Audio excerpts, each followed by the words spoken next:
আসসালামু আলাইকুম। আজকের রেসিপি হচ্ছে পেঁপে ভাজি। আর পেঁপে ভাজিটা একদম সিম্পলভাবে সহজতে করে দেখাবো।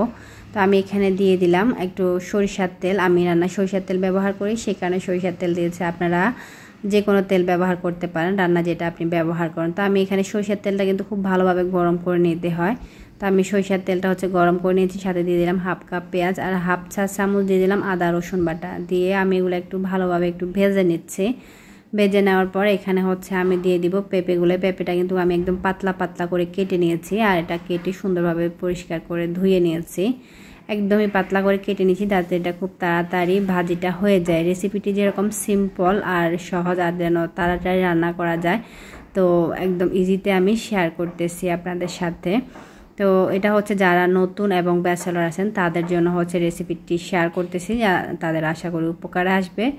তো এখানে আমি পেঁপেটা হচ্ছে যে কি মশলা পেঁয়াজ আর হচ্ছে আদা রসুনের সাথে খুব ভালোভাবে এটা ভেজে নিয়েছে। এখন এখানে দিয়ে দিলাম আমি হাফ চা চামচ হলুদের গুঁড়া, সাথে দিয়ে দিচ্ছি আমি হাফ চা চামচ জিরা ধনিয়া প্লাস হচ্ছে গরম মশলা গুঁড়া। তো এখানে দিয়ে দিলাম আমি হাফ চা চামচ লবণ। এটা হচ্ছে কি আমি এখানে কিন্তু কোনো গুঁড়ামরিচ ব্যবহার করি নাই, গুঁড়ামরিচ ব্যবহার করলে পেঁপের স্বাদটা কিন্তু নষ্ট হয়ে যাবে। তো আমি এখানে দিয়ে দিব কাঁচামরিচ।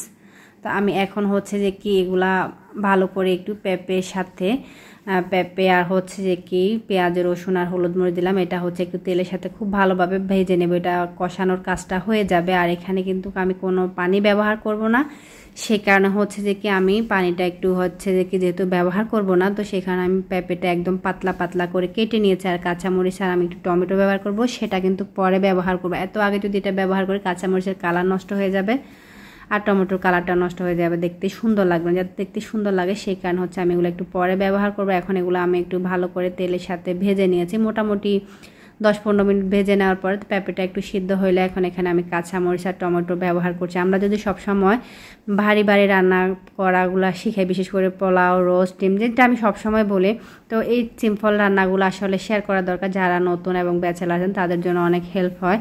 তো সেই কারণে হচ্ছে আমি ছোটোখাটো রান্নাগুলো একটু শেয়ার করার চেষ্টা করছি। আশা করি আপনাদের ভালো লাগবে। ভালো লাগলে লাইক কমেন্ট শেয়ার করবেন, সাবস্ক্রাইব করে চ্যানেলের পাশে থাকবেন।